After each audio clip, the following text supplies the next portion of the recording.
बहुत समय पहले की बात है। किसी देश में एक राजा हुआ करता था। उसका राज्य बहुत दूर दूर तक फैला हुआ था। राजा बहुत ही दयालु और धार्मिक प्रवृत्ति का था। वो हमेशा अपनी प्रजा को अपना परिवार समझता था और अपनी प्रजा की भलाई के लिए काम करता था। वो अपने राज्य की प्रजा को अपनी संतान की तरह मानता था। उस राजा के राज्य की प्रजा भी अपने राजा को बहुत प्रेम करती थी। उसके राज्य की सीमाएं बहुत दूर दूर तक फैली हुई थी।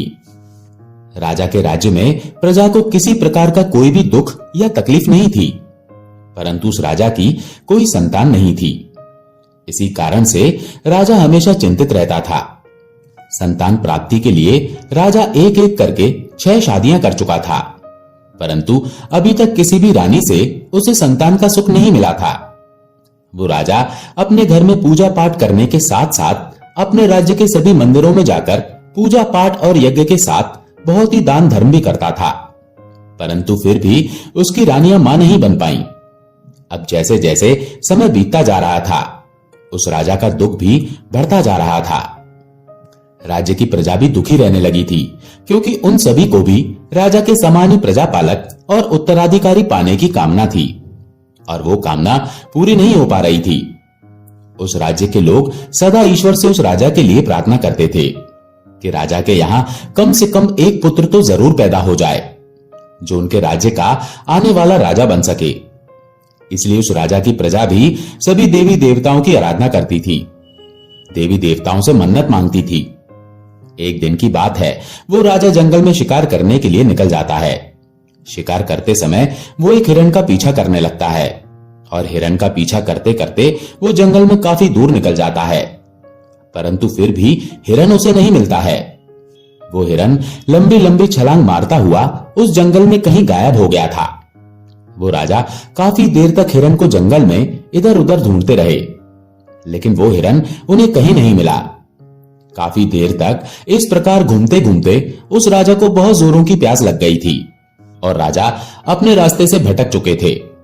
फिर भी वो अपना घोड़ा लेकर आगे बढ़ते जा रहे थे।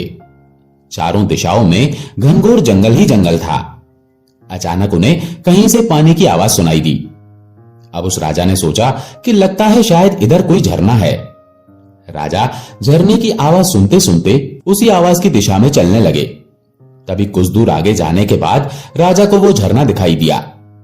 उस झरने के पास पहुंचकर राजा अपने घोड़े से नीचे उतरे, और जैसे ही वो पानी पीने लगे, अचानक वहां पर उनको एक आवाज सुनाई दी कि आप कौन हैं और आपको दिखाई नहीं दे रहा क्या कि मैं यहां नहा रही हूं? आप यहां कैसे आ गए? राजा ने एकदम से चौंक कर पीछे देखा। सचमुच अपनी प्यास के आगे उन्हें दिखाई नहीं दिया कि एक लड़की उस झरने में नहा रही थी। उन्होंने जल्दी से अपनी आंखें दूसरी तरफ फेर ली और कहा, मुझे बहुत प्यास लगी थी, इसीलिए मैं पानी पीने आ गया। कृपया आप मुझे क्षमा करें, मैंने आपको देखा नहीं था। यदि आप बुरा ना माने तो क्या मैं पानी पी सकता हूं? पानी पीने के बाद मैं यहां से चला जाऊंगा। वैसे भी मैं रास्ता भटक गया हूं। आप कौन हैं और आप इतने घने जंगल में अकेली क्या कर रही हैं? मुझे बहुत ही ज्यादा प्यास लगी थी और इस तरफ मुझे कुछ आवाज सुनाई दी तो मैं आ गया, और मैं प्यासा इतना था कि कहीं और मेरा ध्यान गया ही नहीं। राजा के प्रश्न का उत्तर देते हुए वो लड़की कहने लगी, मैं यहीं पास के गांव में रहती हूं। मेरा तो यहाँ रोज का आना जाना लगा रहता है। मैं यहाँ रोज आती हूँ और इसी झरने में नहाती हूँ। ये झरना और नदी जंगल के बीच में है, इसीलिए यहाँ कभी कोई नहीं आता, तो मैं निश्चिंत होकर नहा रही थी। मुझे नहीं पता था कि आप यहाँ आ जाएंगे। आप मेरी तरफ पीट करके पानी पी लीजिए और कुछ देर इधर रुक जाइए, मैं आपको रास्ता बता दूंगी। राजा पानी पीकर वहां से कुछ दूर जाकर एक पौधे की छांव में उस लड़की की तरफ पीट करके खड़ा हो गया और लड़की का इंतजार करने लगा।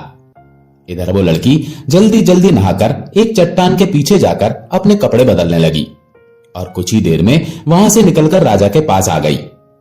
राजा के पास आकर वो कहने लगी, आपको और पानी पीना है तो पी लीजिए। राजा ने कहा, नहीं नहीं, पानी तो मैंने पी लिया है। अब तुम मुझे अपना परिचय दो और मेरी मदद करो। तब वो कहने लगी, मैंने अपने घर ले जाने के लिए कुछ फल तोड़कर रखे हैं। आपको भूख लगी होगी, आप चाहें तो उन्हें खा सकते हैं। क्या आप उन फलों को खाएंगे? अगर खाना चाहोगे तो मैं आपको दे दूंगी। ये कहकर वो राजा का जवाब सुने बिना ही टोकरी में रखे हुए फल निकालकर झरने के पानी में धोकर खाने के लिए राजा को देने लगी।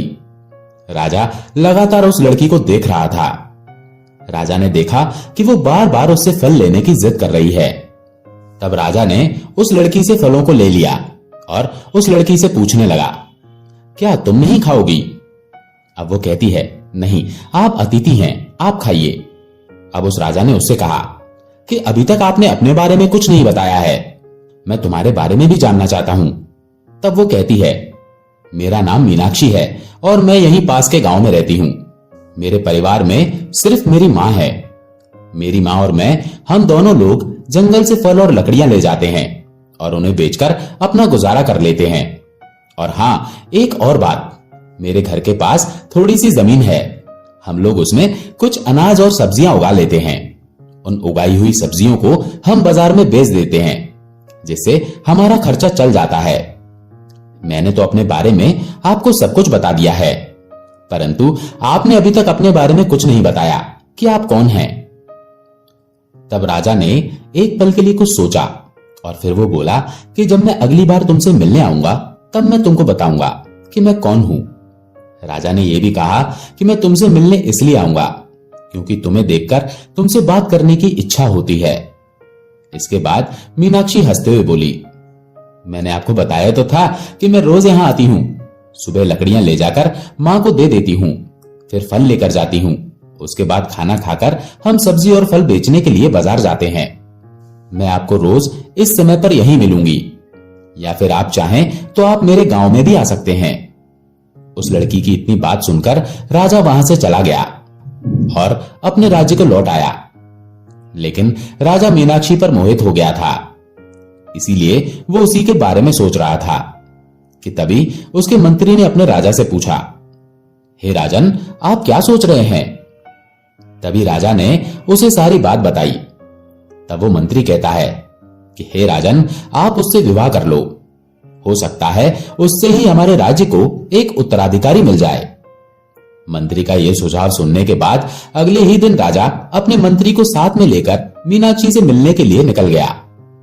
जब वो झरने के पास पहुंचे तो उन्होंने मीनाक्षी को आवाज दी, पर मीनाक्षी झरने के पास नहीं थी। जब राजा के कई बार आवाज देने के बाद भी मीनाक्षी बाहर नहीं आई तो वो वहीं रुक गए और इंतजार करने लगे। काफी देर इंतजार करने के बाद भी जब उन्हें मीनाक्षी दिखाई नहीं दी तो राजा ने मंत्री जी को भी बुलाया और कहा, आज मीनाक्षी दिखाई नहीं दे रही है। लगता है या तो आज मीनाक्षी आई नहीं है या फिर वो आकर वापस चली गई है। परंतु उसने कहा था कि वो रोज यहां पर आती है, तो अब तक वो आई क्यों नहीं? तब उस मंत्री ने कहा, महाराज, क्यों ना हम लोग उसके गांव चलें? तब राजा कहने लगा, हाँ, लगता है यही ठीक रहेगा। तब उन दोनों ने मीनाक्षी के गांव में जाने का निश्चय कर लिया और दोनों मीनाक्षी के गांव पहुंच गए और फिर मीनाक्षी का नाम लेकर उसका पता पूछते हुए उसके घर पहुंच गए। वहां पहुंचकर राजा ने देखा तो उसे वहां मीनाक्षी की कुटिया के बाहर मीनाक्षी के अलावा और कोई भी दिखाई नहीं दिया। मीनाक्षी अपनी कुटिया के बाहर चुपचाप बैठी हुई थी। राजा ने उसे आवाज लगाई, मीनाक्षी, तुम क्या कर रही हो? देखो, मैं तुमसे मिलने आया हूं।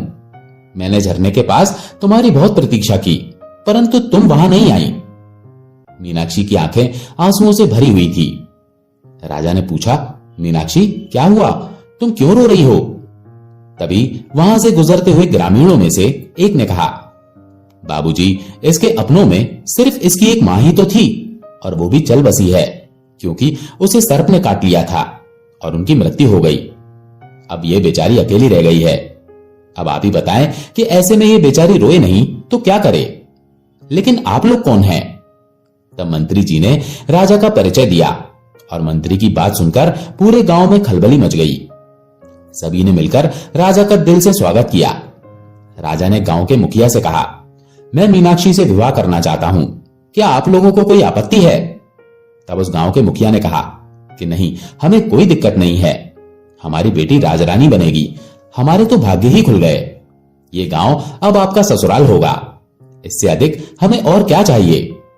गांव वालों ने जल्दी जल्दी सारी तैयारी करके राजा और मीनाक्षी का विवाह करवा दिया। राजा ने मीनाक्षी को नया नाम दिया, रानी कल्याणी। राजा और मंत्री नई रानी कल्याणी को लेकर अपनी राजधानी वापस जाने के लिए जब तैयार हुए तो गांव वालों ने बहुत ही धूमधाम से गांव की बिटिया कल्याणी को विदा किया। पूरा गांव बहुत ही ज्यादा खुश था। राजा कल्याणी के साथ अपने ससुराल से अपने राजमहल में आ गए। राजा की नई रानी को देखकर उस राजा की बाकी की 6 रानियां ईर्ष्या से जलकर राख हुई जा रही थी।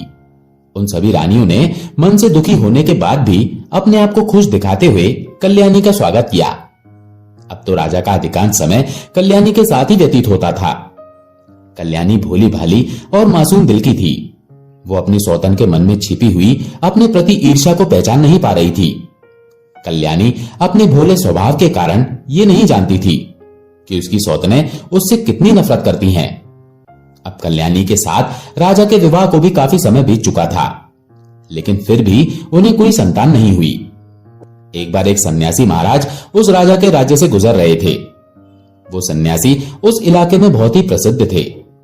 जब मंत्री जी को उन सन्यासी महाराज के बारे में पता चला तो वो राजा के पास आया और बोला कि महाराज, एक सन्यासी हमारे राज्य में आए हैं।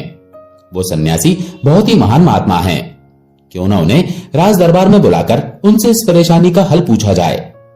राजा मंत्री की बात से सहमत हो गए।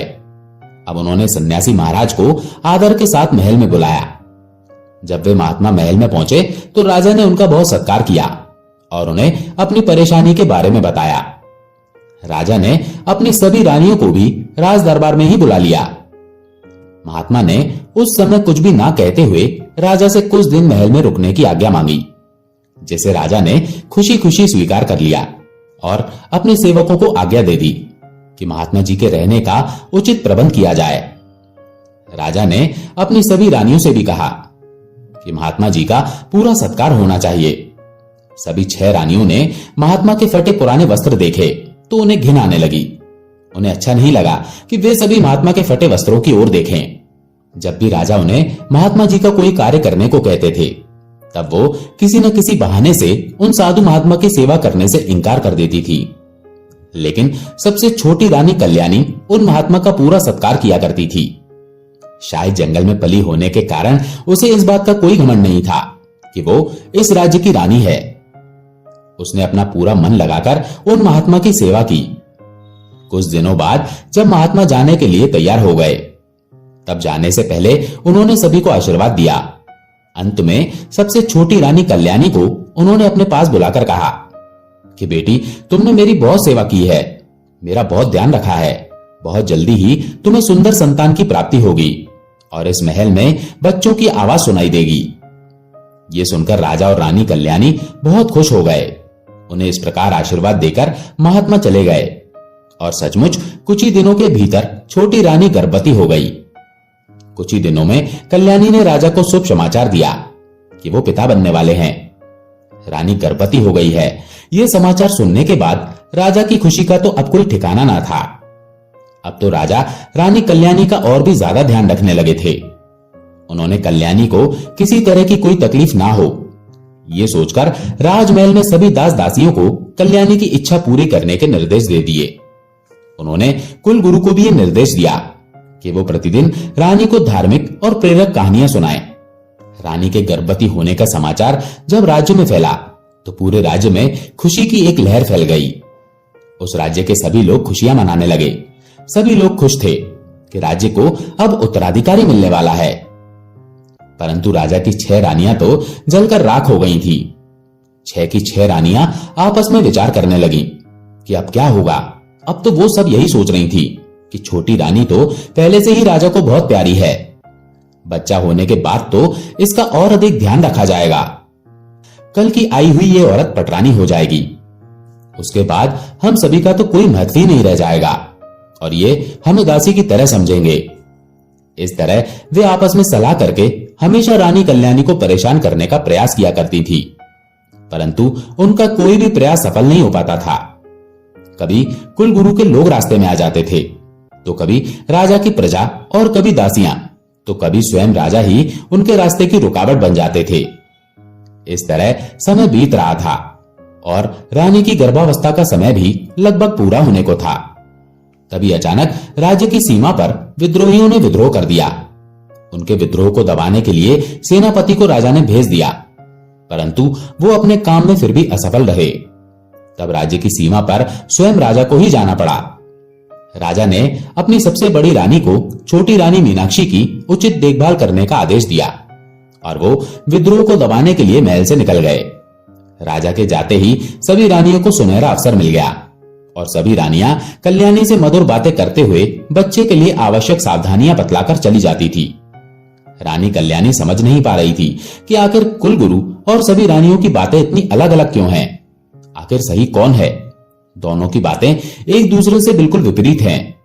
तब वो अपने मन में सोचती है कि कुलगुरु तो पुरुष हैं और रानियां तो महिलाएं हैं। महिलाओं की बातें पुरुष कहां समझ पाएंगे। इसीलिए वो आंखें बंद करके बड़ी रानियों की हर बात मानती चली गई। एक दिन रानी को प्रसव पीड़ा शुरू हो गई। तब रानी कल्याणी ने बड़ी रानी से कहा कि दीदी, मुझे बहुत तकलीफ हो रही है, मुझे कुछ उपाय बताइए, प्रसव कैसे होगा। समय पूरा हो गया था। तब बड़ी रानी के मन में बहुत ज्यादा ईर्ष्या हो रही थी। वो सोच रही थी कि अभी से इसका इतना ध्यान रखा जाता है, बच्चे पैदा होने के बाद ना जाने इसका कितना ज्यादा ध्यान रखा जाएगा। ये सोचकर बड़ी रानी छटपटा रही थी, लेकिन छोटी रानी को इस प्रकार मदद मांगते देखकर उसके मन में तरह तरह के षड्यंत्र पैदा होने लगे। उसने बहुत मीठे शब्दों में छोटी रानी से कहा कि बहन, तुम चिंता मत करो, मैं कुछ करती हूं, मैं दाई को बुलाती हूं। तब तक तुम ऐसा करो, वो सामने जो घड़ा है तुम उसमें अपना सर डालकर खड़ी हो जाओ, इससे तुम्हें आराम मिलेगा और प्रसव आराम से हो जाएगा। तब तक दाई भी आ जाएगी। कल्याणी को ऐसा कहकर रानी वहां से चली गई। तब रानियों ने अपनी दासियों से कहा कि राजमहल की दाई को बुला लाओ। जब दाई आई तो उन 6 रानियों ने मिलकर उसे धन देकर और कुछ समझाकर अपने साथ शामिल कर लिया। इधर कल्याणी इंतजार करने लगी कि अब वो क्या करे। जरूर प्रसव का यही तरीका होगा। वो घड़े में अपना सर डालने लगी तो सर घड़े के अंदर नहीं जा रहा था। अब वो जमीन में बैठ गई और दर्द के कारण चिल्लाती रही, लेकिन उसे देखने वाला वहां पर कोई नहीं था।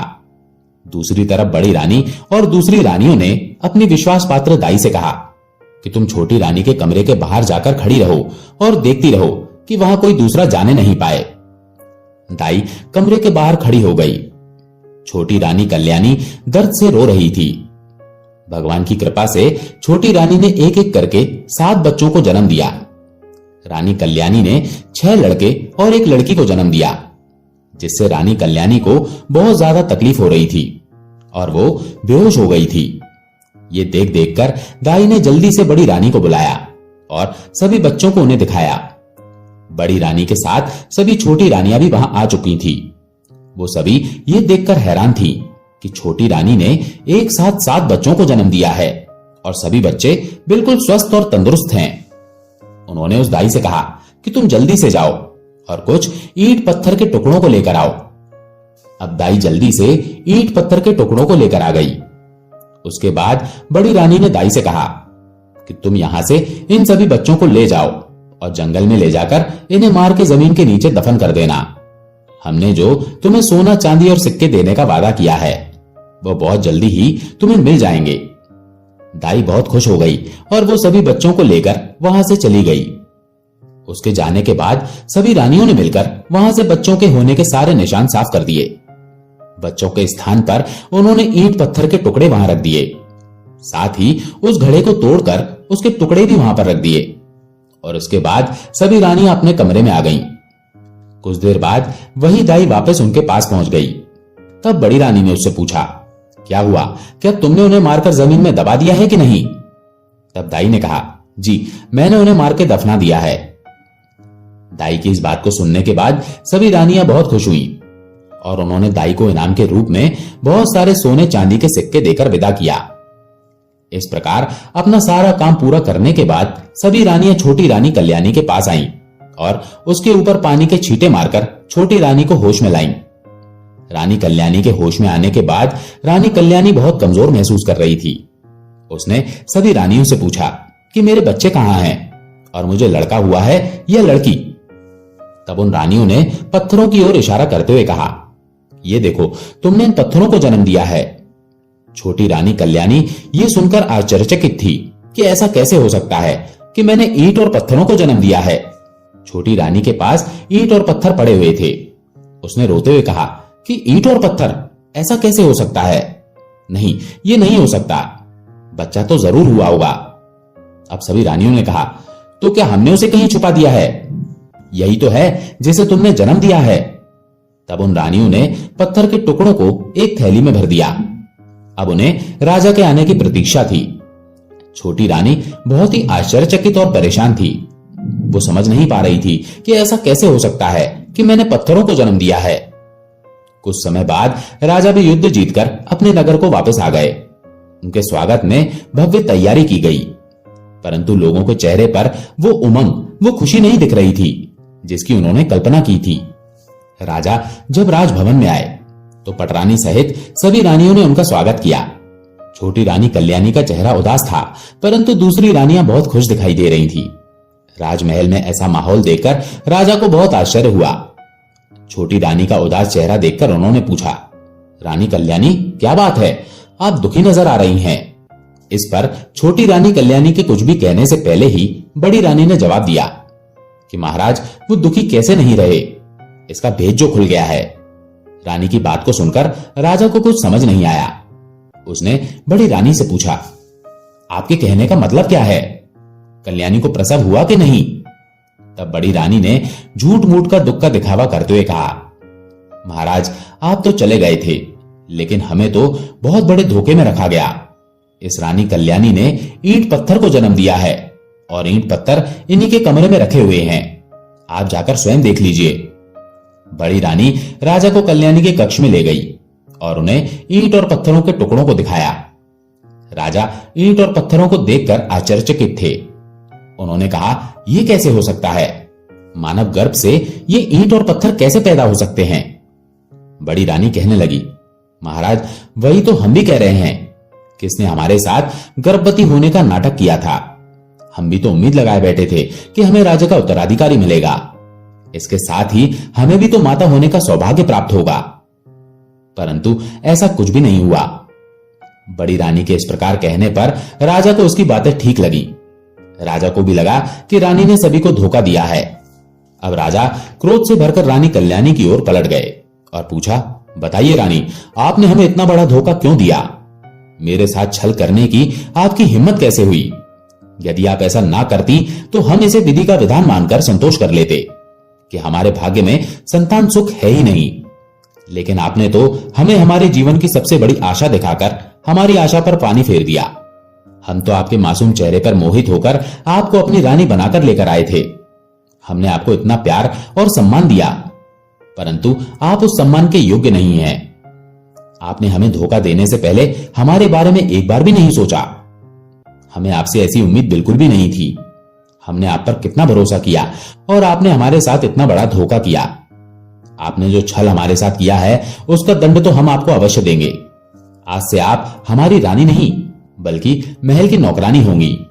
जाइए, हमारे सामने से अभी चली जाइए, वरना क्रोध में मैं ना जाने क्या कर बैठूं।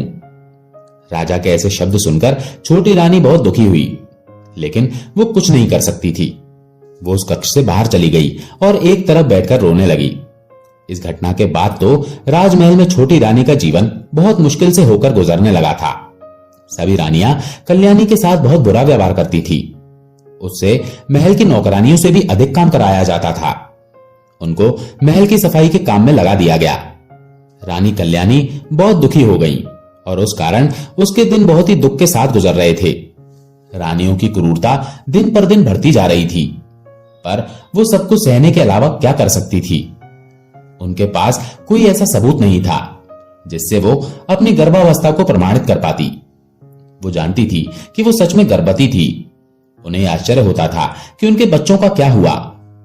कई बार उनके मन में इच्छा होती थी कि वो राजमहल को त्याग कर अपने गांव चली जाए और अपनी पुरानी दिनचर्या आरंभ करे। अब उसे अपनी पुरानी जिंदगी की बहुत याद आती थी, परंतु वो ये सोचकर अपना विचार बदल देती कि उसके रानी बनने पर उसके गांव वाले कितने खुश थे। अब वो जाकर किस मुंह से अपने दुर्भाग्य की कथा उन्हें बताएगी। इस तरह समय बीतता रहा और काफी समय के बाद एक दिन जब राजा दरबार में बैठे राजकार्य में व्यस्त थे, तभी एक प्रहरी ने उनके पास आकर सूचना दी। प्रहरी ने कहा, महाराज, एक गांव का प्रधान आपसे मिलना चाहता है। राजा ने कहा कि उसे भेज दीजिए। फिर राजा ने कहा कि आइए प्रधान जी, आप क्या समस्या लेकर आए हैं। गांव के ग्राम प्रधान ने आकर राजा से कहा, महाराज, आपके शासन में किसी को कोई समस्या नहीं है। आज मैं यहाँ आपके पास एक आश्चर्यजनक और चमत्कारी घटना के बारे में बताने के लिए आया हूँ, जिसके बारे में जानकर हम सब गांव वालों की तरह आप भी बहुत ही हैरान हो जाएंगे। महाराज, मुझे लगा कि आपको इसके बारे में पता होना चाहिए, इसीलिए मैं यहाँ चला आया। तब राजा कहने लगे, प्रधान जी, ऐसी कौन सी चमत्कारपूर्ण घटना हुई है, हमें बताइए। तब वो प्रधान कहने लगे, महाराज, हमारा गांव जंगल के पास में है। वहां बहुत से पौधे हैं, लेकिन पिछले कुछ समय से हम वहां एक स्थान पर एक चंपा का पौधा और कई बांस के पौधों को देख रहे हैं। ये पौधे अपने आप उग गए हैं, उन्हें किसी ने भी नहीं लगाया है। शुरू में तो हम में से किसी ने भी उन पर विशेष ध्यान नहीं दिया, परंतु अब हम उनके बारे में जानने के लिए मजबूर हो चुके हैं। महाराज, उन ऊंचे बांस के पौधों के बीच में छिपा एक चंपा का पौधा, ऐसा लगता है जैसे बांस के पौधों के द्वारा घेरा डालकर चंपा के पौधे की सुरक्षा की गई हो।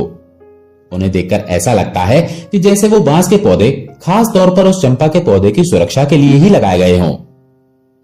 परंतु महाराज, ये भी एक सत्य बात है कि उन पौधों को हमारे गांव के किसी भी व्यक्ति ने नहीं लगाया है। ये सभी पौधे एक साथ अपने आप ही उगाए हैं। इससे भी आश्चर्य की बात यह है कि ये चंपा का पौधा फूलों से लदा हुआ है, पर आज तक कोई भी उसके फूल को छू भी नहीं पाया है। अगर कोई छूना भी चाहता है तो वो आसमान जितना लंबा हो जाता है। हमारे तो कुछ भी समझ में नहीं आ रहा है। महाराज, इतना ही नहीं, उनमें से मानव के बोलने की आवाज भी आती है। चंपा और बांस के सभी पौधे आपस में मानव की आवाज में बातें करते हैं। अब ग्राम प्रधान की ये सभी बातें सुनकर राजा आश्चर्यचकित हो गए। राजा के साथ साथ सभी दरबारी भी हैरान थे। राजा ने कहा कि ऐसा कैसे हो सकता है। ठीक है प्रधान जी, आप हमें यह बताइए कि वो पौधे बातें करते हुए क्या कहते हैं। तब ग्राम प्रधान कहने लगे, महाराज, जब भी कोई व्यक्ति फूलों को लेने के लिए चंपा के पौधे की ओर अपना हाथ करता है तो चंपा के पौधे से आवाज आती है कि बांस भैया, इस गांव के ग्रामीण फूल लेने आए हैं, इन्हें फूल देना है या नहीं। इसके बाद उन बांस के पौधों में से आवाज आती है, ना बहन, लग जा आकाश।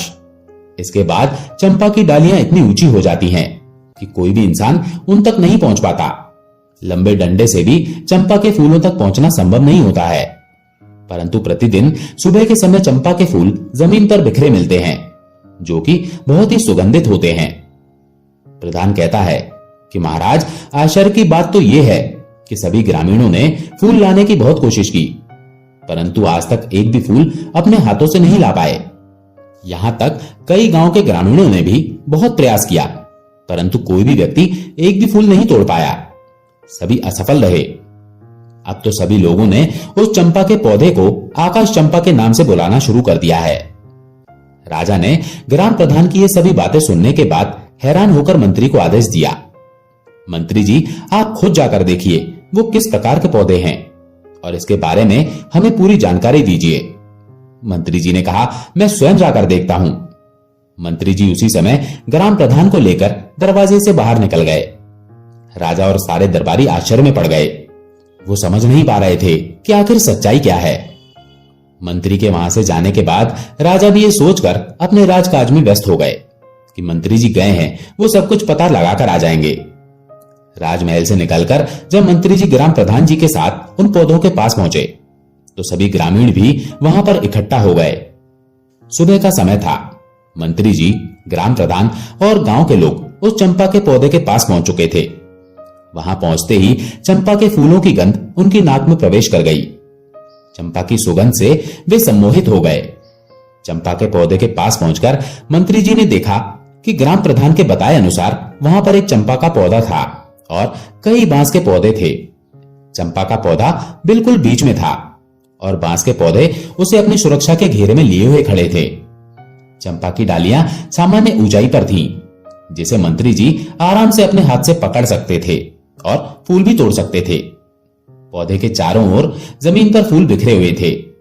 मंत्री जी चंपा के फूलों की सुगंध से सम्मोहित होकर चंपा के पौधे की ओर गए और फूल लेने के लिए अपना हाथ आगे बढ़ाया। तभी वहां पर मौजूद सभी लोगों को चंपा के पौधे से निकलती हुई एक मानव आवाज सुनाई दी, जिसे सुनकर मंत्री के हाथ जहां के तहां रुक गए। वो आश्चर्यचकित हो उठे। वो ये देख रहे थे कि यह आवाज चंपा के पौधे से आई थी। चंपा के फूल के पौधे से आवाज आई थी कि बांस भैया। हाँ बहन चंपा, यह आवाज बांस में से आई थी। उसके बाद चंपा के पौधे से आवाज आई, हमारे मंत्री जी फूल तोड़ने आए हैं, क्या मैं टूटूं या लग जाऊं आकाश। वो आवाज सभी को स्पष्ट सुनाई दे रही थी। सभी आश्चर्य के साथ उस बांस के पौधों की ओर देख रहे थे। तभी उन बांस के पौधों में से एक साथ आवाज आई, जो बिल्कुल साफ सुनाई दे रही थी। ऐसा लग रहा था जैसे 5-6 लोग एक साथ बोल रहे हों। इन आवाजों को सुनकर मंत्री जी आश्चर्यचकित हो गए। ऐसा लग रहा था जैसे उनके हाथों के साथ साथ उनका दिमाग भी सुन्न हो गया हो और वो सभी बांस कह रहे थे, ना बहन चंपा, लग जा आकाश से। ये वही मंत्री जी हैं जिन पर हमारी मां की जिम्मेदारी थी, लेकिन इन्होंने अपनी जिम्मेदारी पूरी नहीं की, इसीलिए इनके सामने झुकना नहीं, एक भी फूल का स्पर्श इन्हें नहीं करने देना। इसलिए बहन चंपा, लग जा आकाश।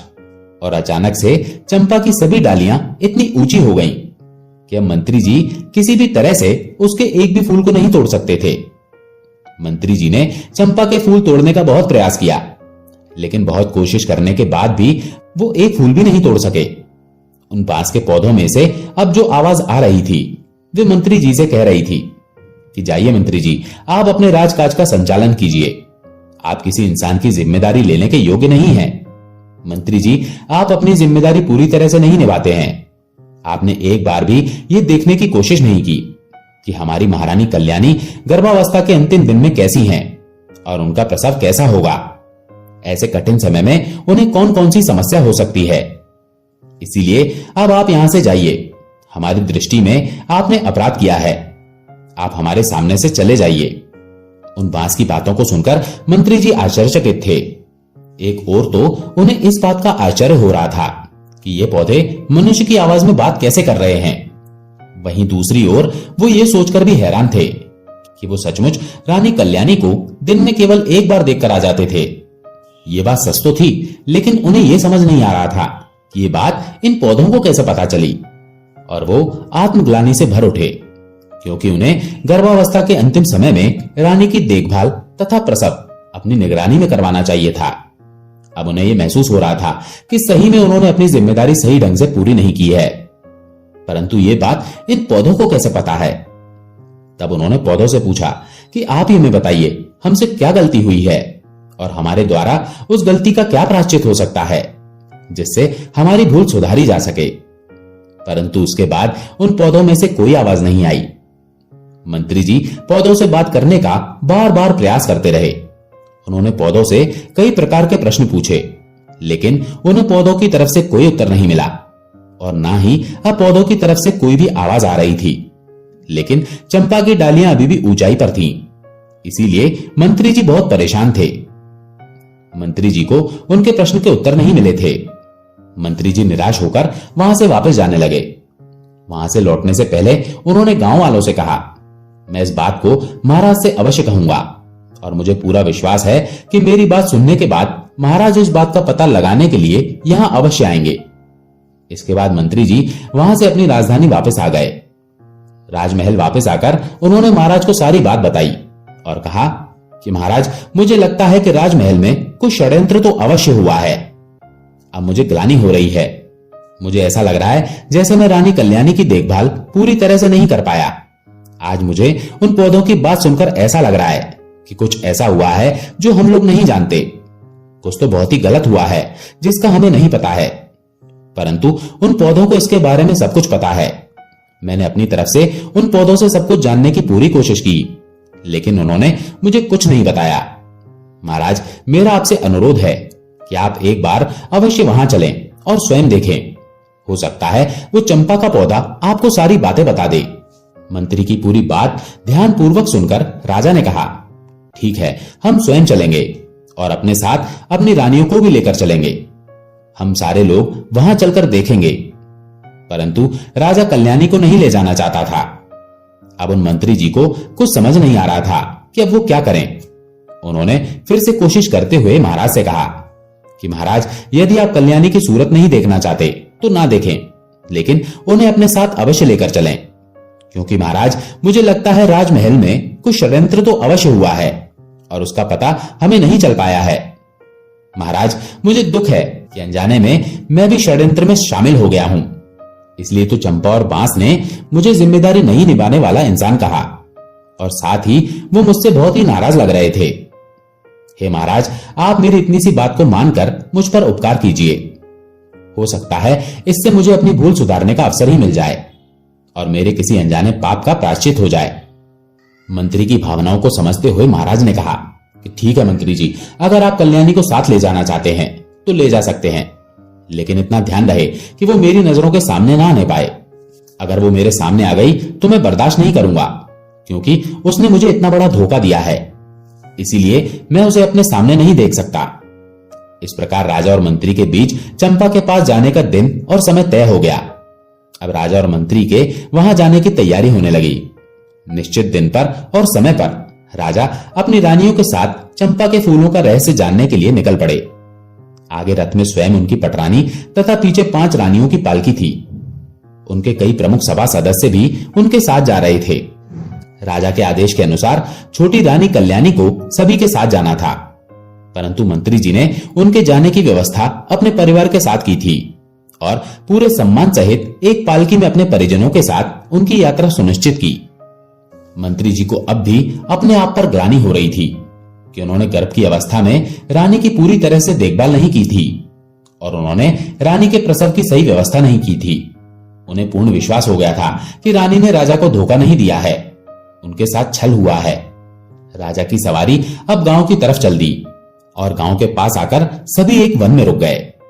गांव के बाहर गांव की सीमा पर पड़ाव डाला गया। गांव के ग्रामीण राज परिवार के स्वागत में जुट गए। अगले दिन सुबह ये काफिला चंपा के पौधे के पास जा पहुंचा और सभी लोग उनके चारों ओर घेरा डालकर बैठ गए।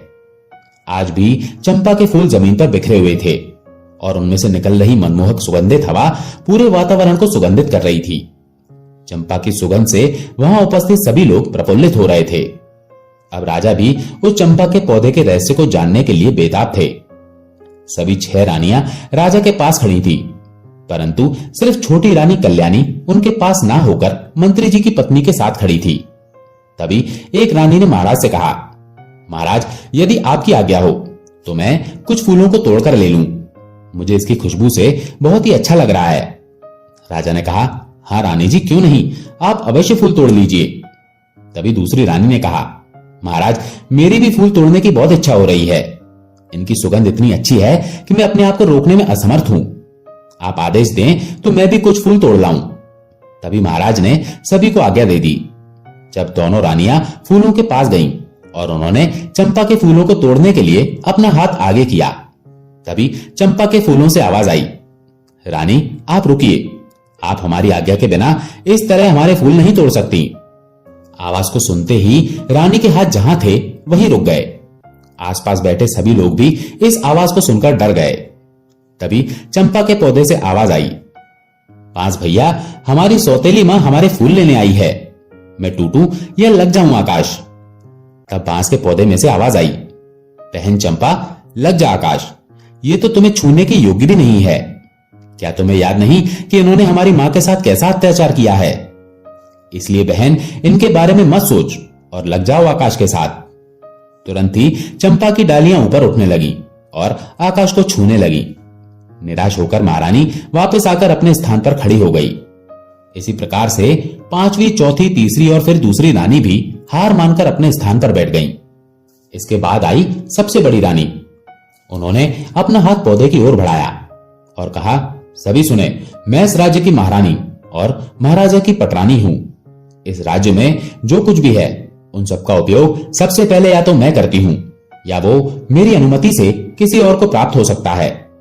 इसलिए चंपा, अपनी डाली को नीचे झुका और मुझे फूल तोड़ लेने दे। इस बार चंपा की डालियों से आवाज आई, बांस भैया, हमारी सौतेली मां मुझे फूल लेने के लिए चेतावनी के साथ डरा रही है। हमें अपना आदेश मानने के लिए कह रही है, तुम क्या कहते हो? हमें इनका आदेश मानना चाहिए या नहीं? तभी बांस बोला, ना बहन, तुम्हें आदेश देने का इनके पास कोई अधिकार नहीं है। हम राजा की और इनके राज्य की प्रजा नहीं हैं। हम कोई वस्तु भी नहीं जो इनके उपयोग में आना आवश्यक हो। और क्या तुम्हें याद नहीं है कि इन्हीं के आदेश से तो सारा काम हुआ है? इन्होंने ही तो हमारी मां को सबसे ज्यादा दुख दिया है। रानी राज्य की जनता की मां होती है, इसलिए पूरी प्रजा भी उनकी संतान बनकर उनके आदेशों का पालन करती है। परंतु इन्होंने तो माता होने का अपना कर्तव्य ही नहीं निभाया है। और इन रानी के हाथों में तुम अपने सुगंधित फूलों को कैसे दे सकती हो? इसलिए बहन, तुम झुकना मत, तुम आकाश में ही रहो। तुम्हें इनका स्पर्श भी नहीं होने देना चाहिए। सभी के सामने ये सभी बातें सुनकर बड़ी रानी का सर लज्जा से झुक गया। राज्य के सभी सभासदों, राज्य की जनता और ग्रामीणों के समक्ष उनका इतना अपमान हुआ जो उन्हें बिल्कुल भी अच्छा नहीं लगा। परंतु वो इस पौधे को कोई दंड भी तो नहीं दे सकती थी। उस रानी की इच्छा तो यह हो रही थी कि बांस और चंपा के पौधे के टुकड़े टुकड़े करवा दे, लेकिन वो मजबूर थी, इसलिए चुपचाप आकर अपने स्थान पर खड़ी हो गई। अब चंपा के फूल वापस पहले की तरह पहले वाली अवस्था में ही सामान्य ऊंचाई पर वापस आ गए। अब राजा खुद उठे और फूल तोड़ने के लिए आगे बढ़े। जब उन्होंने चंपा के पौधे के पास जाकर फूल लेने की कोशिश की, तभी चंपा के पौधे से आवाज आई, महाराज, आप ये भूल कभी मत कीजिएगा। आपको फूल तोड़ने से रोकने के लिए मैं अपने भैया से अनुमति नहीं लूंगी। यदि भैया अनुमति दे भी देंगे तो भी मैं आपके हाथों में नहीं आऊंगी। इसीलिए आप अपने हाथ पीछे ही रखिए और फूल लेने का विचार त्याग दीजिए। राजा आश्चर्यचकित होकर उनकी बातों को सुनने लगे। आखिर ऐसा क्या हुआ कि उनको रोकने के लिए चंपा अपने भाइयों से भी अनुमति नहीं लेगी और बिना अनुमति के ही उन्हें रोक दिया। उन्होंने पूछा, मैं इस देश का राजा हूं। तुम मुझे यह बताओ कि जब मैंने कभी भी किसी के साथ अन्याय नहीं किया है। मैं अपनी प्रजा को अपनी संतान मानता हूं और संतान की तरह उनकी देखभाल भी करता हूं। मैंने कभी किसी पशु पक्षी को भी तकलीफ देने की नहीं सोची। फिर तुम ऐसा क्यों कर रही हो? इस बार चंपा के पौधे से हंसते हुए आवाज आई, क्या आप अपनी पूरी प्रजा को संतान मानते हैं, परंतु आप दूसरों की कही हुई बातों पर विश्वास करते हैं। आप उन्हें सच मान लेते हैं। आप स्वयं कभी भी सच्चाई जानने की कोशिश नहीं करते। आपने प्रजा को संतान माना, लेकिन आपने अपनी संतान की खोज खबर करने की कभी भी कोशिश नहीं की। आपने कभी यह जानने की कोशिश नहीं की कि आपकी अपनी संतान कहां है, आपकी अपनी संतान कैसी है। आप ही बताइए, क्या कभी आपने यह सब जानने का प्रयास किया है? आप अपने राज्य की सुरक्षा करने की बात करते हैं, लेकिन आप तो अपनी गर्भवती पत्नी की सुरक्षा नहीं कर पाए। आपने एक सच्ची स्त्री का विश्वास नहीं किया और उन्हें धोखेबाज कहकर नौकरानी बना दिया। इस प्रकार हमारी मृत्यु के षड्यंत्र में आप भी शामिल हो गए। महाराज, जब आप अपनी पत्नी को ही सुरक्षा नहीं दे पाए तो आप किसी और को क्या सुरक्षा दे पाएंगे? तब राजा ने कहा, मैंने कौन सी गलती की है, मुझे बताइए।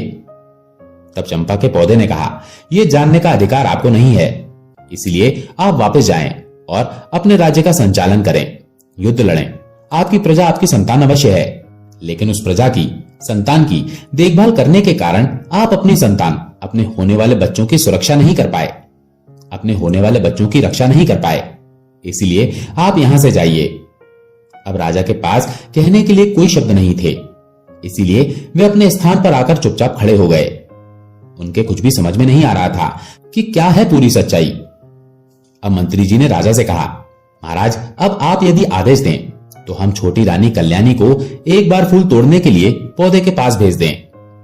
राजा कुछ उत्तर देते उससे पहले ही सबसे बड़ी रानी बोल उठी, मंत्री जी, जो फूल महाराज के हाथों से भी नहीं टूटे तो वो इस धोखेबाज के हाथों से कैसे टूटेंगे? मंत्री जी ने महाराज की ओर देखा। चंपा के पौधे से अब तक की हुई इतनी बातों से राजा के मन में भी अब संदेह पैदा होने लगा था। उनके मन में भी कहीं ना कहीं ये विचार आने लगा था कि रानी कल्याणी के साथ सच में कोई षड्यंत्र तो नहीं हुआ। उन्होंने अपनी शंका दूर करने का निर्णय लिया और फिर उन्होंने कल्याणी को फूलों को तोड़ने के लिए मंत्री जी को अनुमति दे दी। राजा ने मंत्री को अनुमति देते हुए कहा, ठीक है मंत्री जी, आप रानी कल्याणी को चंपा के पौधे के पास ले जाइए। अब सारी रानियां डर जाती हैं कि कहीं हमारी पोल न खुल जाए। ये सब हो क्या रहा है? उनके कुछ भी समझ में नहीं आ रहा था। अब मंत्री जी रानी कल्याणी को फूल तोड़ने के लिए कहते हैं। अब कल्याणी देखती है कि चंपा के पौधे की डालियां आकाश में काफी ऊंचाई पर हैं। ये देखकर वो कहती है, मंत्री जी, मेरे हाथ वहां इतनी ऊंचाई पर कैसे पहुंचेंगे? मंत्री जी ने कहा, रानी जी, आप एक बार वहां पर जाकर तो देखिए। आपसे पहले इतने लोगों ने कोशिश की है।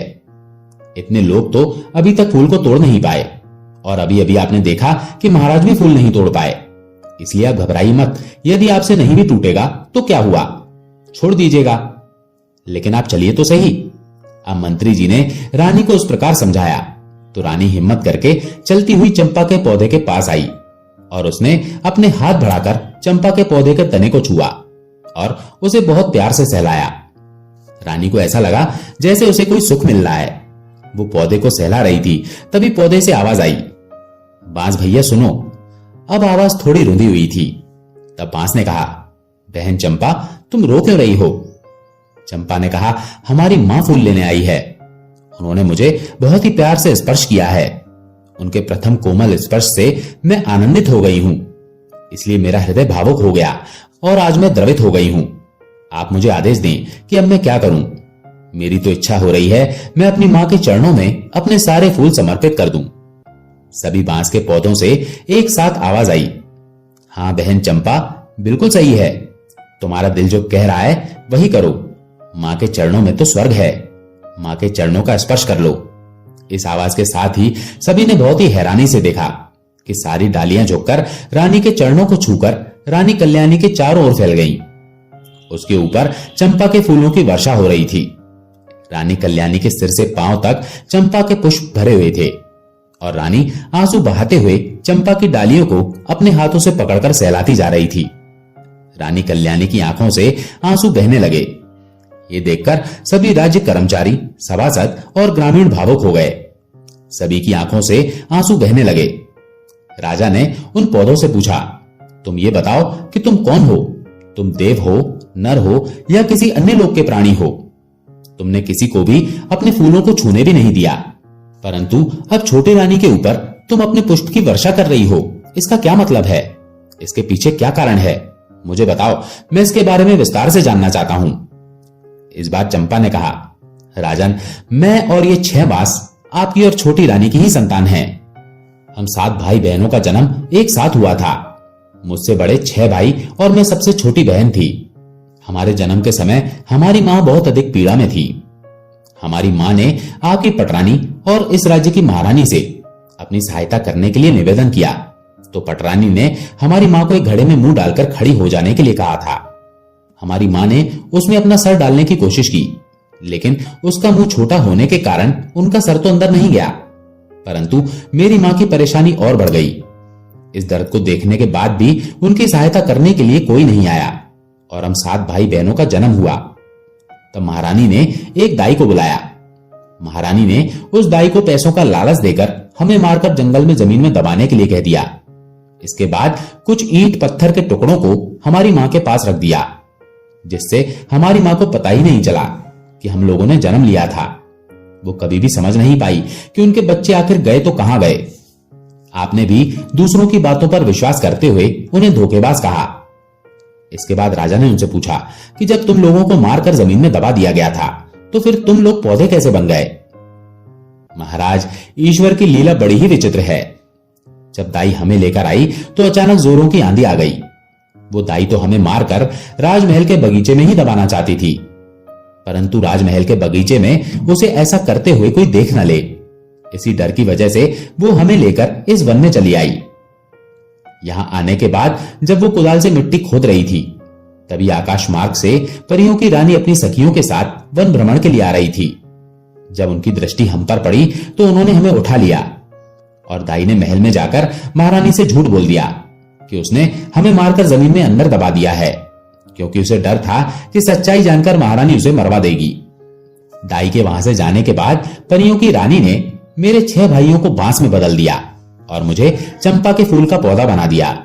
उनकी कृपा से हमें सभी बातें याद हैं और हम सभी को पहचान कर उनके अनुसार अपना व्यवहार कर पा रहे हैं और मानव की आवाज में बोल पा रहे हैं।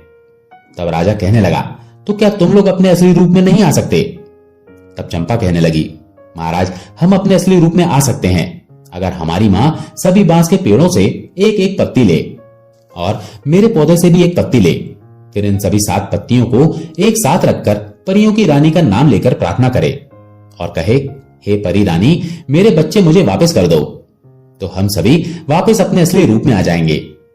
उसकी बात सुनते ही रानी कल्याणी ने बांस और चंपा के पौधों से एक एक पत्ती ली और उन्हें एक साथ रखा और स्वयं उनके समक्ष बैठ गई और हाथ जोड़कर पूरी श्रद्धा के साथ बोली, हे परी रानी, मैं पूरी जिंदगी आपकी सेवा करूंगी, आपकी पूजा करूंगी, फिर भी आपके उपकार का मैं प्रतिकार नहीं कर पाऊंगी। आपने मेरे ऊपर इतना बड़ा उपकार किया है, आपने इतने दिन मेरे बच्चों को संभाल कर रखा, अब कृपया इन्हें मेरे आंचल में डाल दो मां, मुझे मेरे बच्चों से मिला दो। तभी वहां से बांस के पौधे और चंपा का पौधा विलुप्त हो गए और लगभग 5 वर्ष की एक बालिका और 5 वर्ष के 6 बालक वहां पर उपस्थित हो गए, जिसे देखकर रानी और राजा ने आगे बढ़कर अपने सभी बच्चों को अपनी बाहों में समेट लिया। रानी कल्याणी की तो हिचकियां ही बंद नहीं हो रही थी, वो तो रोए जा रही थी। राजा भी बच्चों को अपने सीने से लगाकर अपनी आंखों से वर्षा किए जा रहे थे। गांव की जनता, सभासद और सभी रानियां बिल्कुल मौन होकर यह दृश्य देख रहे थे। कुछ देर के बाद राजा ने वहीं पर अपना दरबार लगा दिया और उन्होंने आदेश दिया कि सभी 6 रानियां रानी बनने के योग्य नहीं है, इसलिए आज से और अभी से मैं इनका परित्याग करता हूं। छोटी रानी कल्याणी को इतने दिन जो कष्ट सहन करने पड़े, उसके लिए मैं उनसे क्षमा मांगता हूं और उन्हें अपनी पटरानी बनाता हूं और राजकुमारी की हत्या के षड्यंत्र की रचना के लिए दोषी मानते हुए मैं बड़ी रानी को मृत्यु दंड देता हूं। महाराज ने अपने महामंत्री से कहा, मंत्री जी, मेरे आदेश का तुरंत पालन किया जाए। रानी कल्याणी, जो अब तक अपने बच्चों को अपनी बाहों में समेटे अपने सीने से लगाए हुए आंसू बहा रही थी, उन्होंने अचानक से अपना सर उठाया और कहा, महाराज, आज मेरे लिए प्रसन्नता का बहुत बड़ा दिन है, क्योंकि आज मेरे बच्चे मुझे वापस मिल गए। आज के इस प्रसन्नता भरे दिन पर मैं किसी के लिए दर्द का दिन नहीं लाना चाहती, इसीलिए मेरा आपसे एक अनुरोध है। आप मेरा यह अनुरोध स्वीकार कर लीजिए कि बड़ी रानियों को मृत्यु दंड ना दें, अन्यथा इनका दोष हमारे बच्चों, हमारे राज्य और राज्य की जनता पर हमेशा के लिए ग्रहण की तरह छाया रहेगा। इसलिए महाराज, इन सबको क्षमा कर दीजिए। राजा ने कहा, रानी, आपका दिल बहुत विशाल है, परंतु मैं इन सबको क्षमा तो नहीं कर सकता हूं, परंतु आपके अनुरोध पर इनका दंड कुछ कम करके आजीवन कारावास में बदल सकता हूं। जब तक ये जिंदा रहेंगी, कारावास में रहेंगी। इस कारावास में इन्हें एक समय का भोजन मिलेगा, परंतु कारावास के बाहर ये एक पल के लिए भी नहीं निकल पाएंगी। यही इनका दंड होगा। इसके बाद राजा और रानी कल्याणी ने सभी ग्रामीणों को अपनी तरफ से कई उपहार दिए और सभी मंत्रियों और दास दासियों के साथ राजधानी लौट गए। आते समय दृश्य बदल चुका था। राजा के साथ रथ में रानी कल्याणी और बच्चे सवार थे और 6 रानियां बंदी की अवस्था में सैनिकों के बीच चलती हुई पैदल राजमहल की ओर जा रही थी। राजमहल पहुंचने पर उन्हें कारागृह में डाल दिया गया। राजा रानी कल्याणी के साथ और अपने बच्चों के साथ सुखपूर्वक अपने राज्य की जनता का पालन करते हुए अपना जीवन बिताने लगे। भगवान की कृपा से राज्य के सभी लोगों के जीवन में भी खुशियां आ गईं। भगवान अच्छे के साथ हमेशा अच्छा करते हैं और बुरे का परिणाम बड़ा ही भयानक होता है। दोस्तों, आशा है ये कहानी आपको पसंद आई होगी। अगर पसंद आई हो तो वीडियो को लाइक करके चैनल को सब्सक्राइब जरूर कर लें। धन्यवाद।